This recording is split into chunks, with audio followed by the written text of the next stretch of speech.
Welcome back to All This Math. This is Professor Parker, and remember, free the land, Republic of New Africa. All right. Today's lesson, we're solving systems of equations. Okay. Now, but with this the particular method that we're using of solving systems of equations is the elimination method, aka the addition method, aka the simultaneous method. And we got two equations right here. I got 4x plus 2y equals negative 14. And I got 8x plus 2y equals negative 22, right? So these are two equations, okay? Now, with this particular system, I want to pick a variable to eliminate. That's my first step, right? And I noticed that my x terms are lined up on top of each other. My y terms are lined up on top of each other, all right? Which is good, because if it wasn't set up like that, I would need to rearrange the terms to make sure my x's are on top of my x's and my y's on top of my y's, all right? But it's given to us like that up front, so that's cool. I don't got to worry about doing that. But the question is, it's the elimination method, so which variable am I going to eliminate, the x or the y? Now, if I just do straight addition right now, nothing's going to get eliminated. So this is going to become 12x, this is going to become 4y, so nothing gets eliminated. But because I know a little bit about least common multiples, I know that I can double this 4, actually no, I can multiply this 4 by negative 2. That's going to turn that to a negative 8x. And then negative 8x and 8x will cancel out and get eliminated. That'll eliminate the x's. Or what I could do is multiply each of these by negative 1. One of them, not both of them, but one of them by negative 1, because then I'm going to have a negative 2y and a positive 2y. And negative 2y and positive 2y add up to 0. So I think I'm going to do that. So let's say I want this to become negative 2y. If I want that to become negative 2y, remember, I got to multiply the whole equation by negative 1. I can't just multiply 2y by negative 1. The whole equation that 2y is a part of has to be multiplied by negative 1. And again, why am I doing that? I'm doing that because I decided, right, of my own free will, I decided that I want the y's to cancel out, right? I could have decided that I wanted the x's to cancel out. That would be my prerogative if I wanted to do that. But it's arbitrary, though. It don't really make a difference. Just as long as one of your variables gets eliminated. And that's why it's called the elimination method, because one of your variables needs to get eliminated. All right. So I'm deciding I'm going to eliminate the y's. All right. So I'm going to multiply the top equation by negative 1. And again, even with that, I can multiply the bottom equation by negative 1. It don't matter. As long as you got a 2y and a negative 2y. It don't matter if the 2y is on top or the 2y is on bottom, or if the negative 2y is on top or the negative 2y is on the bottom. It don't matter. I'm trying to really, drive these points home, because I want you to see that these problems are really not as difficult as they might seem in your textbook or might seem in your class. They're really not that difficult. All right. So I'm going to just go ahead and just multiply the top equation by negative 1. All right. So everything is multiplied by negative 1. So that's 4x times negative 1. So that's going to become negative 4x. And then that's 2y times negative 1. So that's going to become minus 2y. That's negative 14 times negative 1. Now, don't forget, negative times a negative, two wrongs make a right. Negative times a negative equals a positive. Negative 14 times negative 1 is positive 14. Now, this whole first equation is rewritten after being multiplied by a factor of negative 1. All right. Now, the bottom equation isn't being multiplied by anything. I'm not changing the bottom equation. I'm just going to rewrite the bottom equation. So the bottom equation is still going to be 8x plus 2y equals negative 22. Now I do my addition, right? We use the vertical addition method, the same vertical addition method you learned in elementary school, right? Add this plus this, this plus this, and this plus this, all right? And then see what we get. Negative 4x plus 8x is positive 4x. Negative 2y plus 2y adds up to 0. They cancel out. Then you got your equal sign. 14 plus negative 22, also known as 14 minus 22, is going to be negative 8. So now we have our simple equation. 4x equals negative 8. This is how I'm going to solve for x. See, now I can solve for x and get a numerical value. You can't do that when you got two different variables in an equation. I wouldn't be able to solve for x and get a numerical value. I could solve for x and get an expression that x is equal to, that includes y in it, but that doesn't tell me the specific number that x is equal to. Now, because I have a simple equation with only an x variable in it, I can figure out what x is equal to as a number. So in order to solve for x, I need to get rid of this 4. And the way I get rid of this 4 is by doing the opposite operation. So 4x means 4 times x. Times means multiply. So the opposite operation is division. So I divide this by 4. I divide this by 4.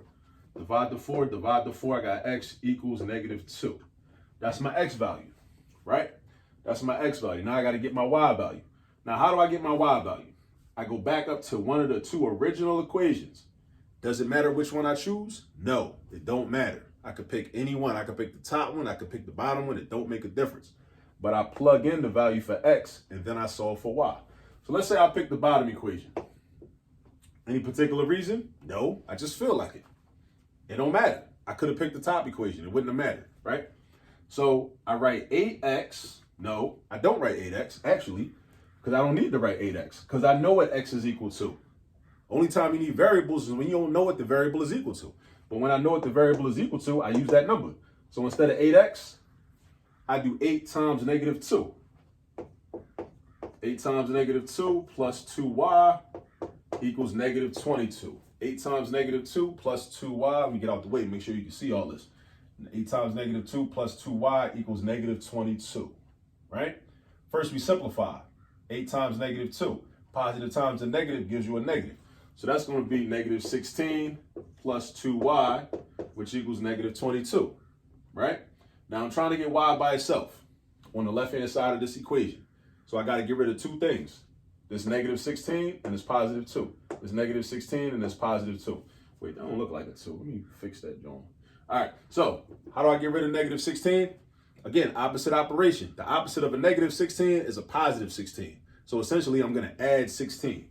So I add 16 on the left side and I add 16 on the right side because it's an equation and we stay balanced when we do algebra. If I do something on the left side, I also do it on the right side. So I add 16 on the left side, I add 16 on the right side. They cancel out. Bring down the 2y. What's -22 plus 16? Make sure you know how to do arithmetic with positive and negative numbers. -22 plus 16 is going to be -6. All right. Now I'm trying to get y by itself. I got to get rid of that 2. I got to get rid of the 2. So I do the opposite operation. The opposite of 2 times y or multiplication is division. So I'm doing 2y divided by 2. Again, balance, Mayat, ancient Kemet, and all that, right? Divide by 2 on the left, divide by 2 on the right. Boom, boom. They cancel out. -6 divided by 2 is -3. So that's my y value, right? But I'm not finished yet. I got to check my work, right?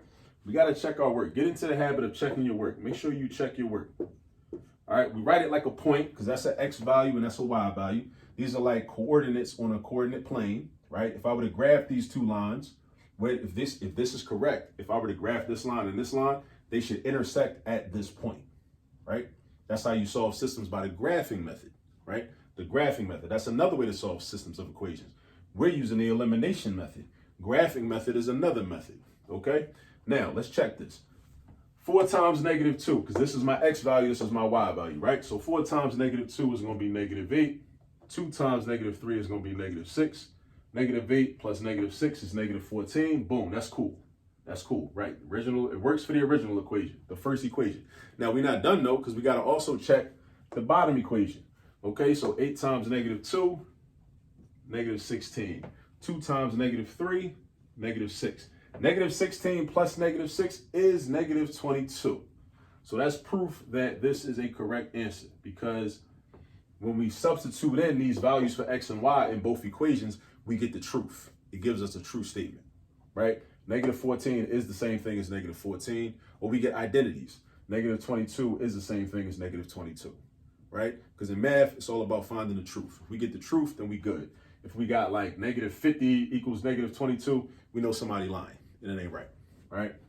So this is a true and correct answer. So you see how, like, in some of the elimination method problems, they get a little more difficult because sometimes you got to do some multiplication.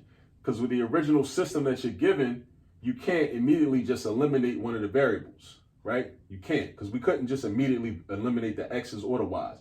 We had to like manipulate the problem a little bit. We had to change one of the equations in order to make one of the variables the opposite of the other one in the other equation. So you'll see problems like that. So you'll see, and sometimes you'll have examples where it's given to you straight up, like you might have had a positive 4x and a negative 4x, or a positive 2y and a negative 2y in the original system that you're given in the textbook, or you're given on the test, or your teacher writes on the board, right?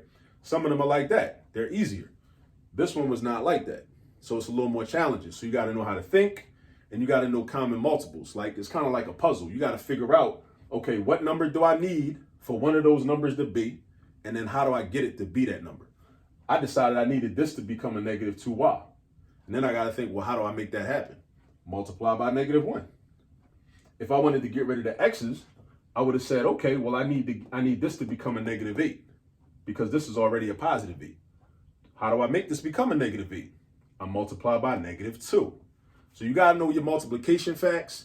You got to know something about multiples of numbers, and you got to know how to multiply. And you got to know how to think, all right? But you got to have a lot of familiarity with the multiplication facts. That's the key to this. So the multiplication facts that hopefully you learned way back in the day, if you didn't learn them, it's never too late, right? It's never too late.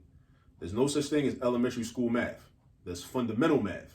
It's not elementary school math. When we use terms like elementary school math, there's somebody that's like in high school that really need to know their multiplication facts.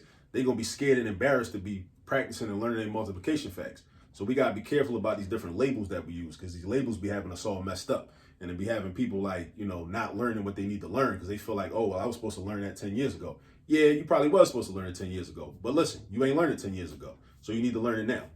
So go learn it, right? Don't get caught up in the labels and start feeling dumb or start feeling bad for yourself. Just go learn it. It's cool. Go learn it. It's all good, right? You know what I'm saying? So, all right, here's the example. Use this as a guide, and definitely, so go practice some problems that are set up like this, where in the original problem, you do not have opposite terms, all right? And you have to manipulate the system in order to create opposite terms, all right? And until then, I'll see you in the next video.